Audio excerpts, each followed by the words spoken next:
my junior year, and I'm going through a midlife crisis.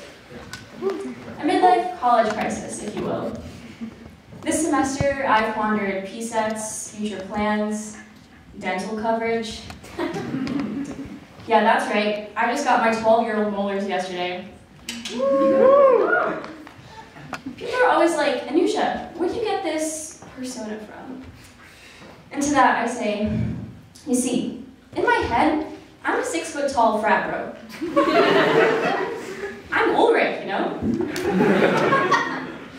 In person, though, I'm an underage golem.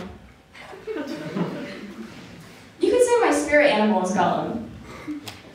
Hobbles upstairs, kind of has a nice side once you get to know him. Obsessed with the single ladies. If you like it, then you shouldn't put a ring on it, alright? So this past Halloween, I dressed up like Gollum, and I've never been hit on more. My pickup line?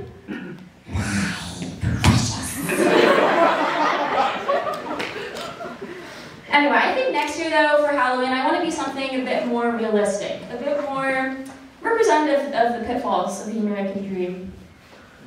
I'm thinking disgruntled ethnic man. I don't have my driver's license yet, so not sure how the whole New York taxi cab driver thing is going to work out. Oh, I guess I could ask my dad for advice. Oh, wait. He's not there. Let's talk about dad bods. I have chronic pain, so guys, at least I'm reliable. My mom's always like, you shouldn't tell people about your back problems, especially when you go on dates, which I do. She's like, who's gonna want to go out with someone that wants back massages 24/7 and can't turn their head to look out of an airplane window? I'm like, I don't know, maybe like a chiropractor and someone with a private jet. She says it's an evolutionary disadvantage. I prefer to think of it as effective altruism. Anyway, you know those girls that are always like, I like my guys like I like my onions, layered. Guys don't have layers, spoiler alert. Or the girls that are like, I like my guys like I like my onions, sweaty. And they make me cry. Nah, fam.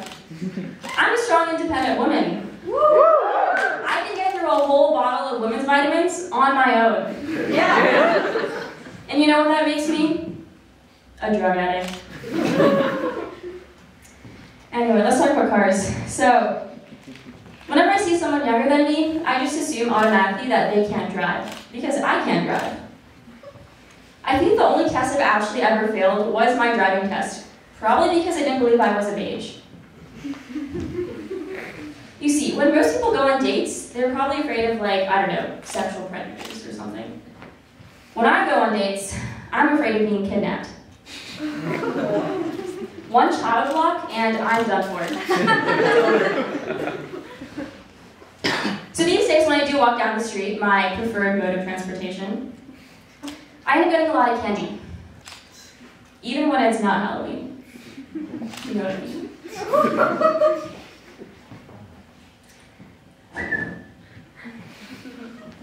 Anyway, how do we feel about the tech shuttle? What's the vibes? Tech shuttle lovers out here? Boo. Yeah, I agree, man. The tech shuttle is kind of like a bad partner.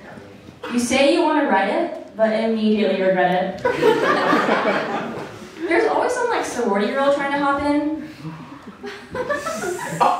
And it never comes when you want it to.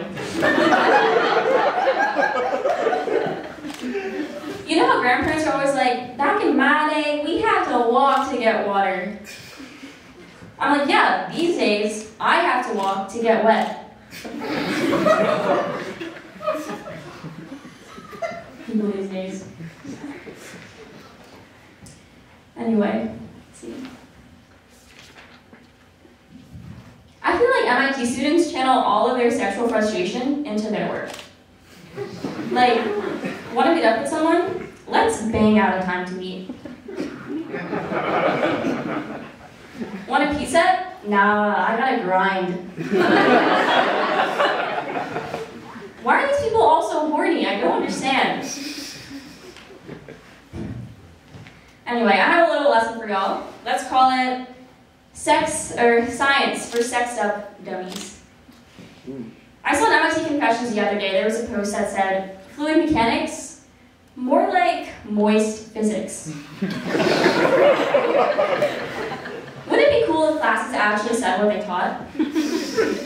Like, take thermodynamics, for example. That's just hot bodies.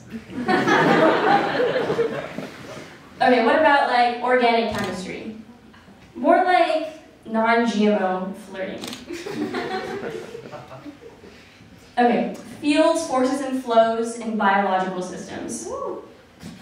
That's what she said. Signal processing? Well, that's what she really said. That's all from me, guys. Thank you so much.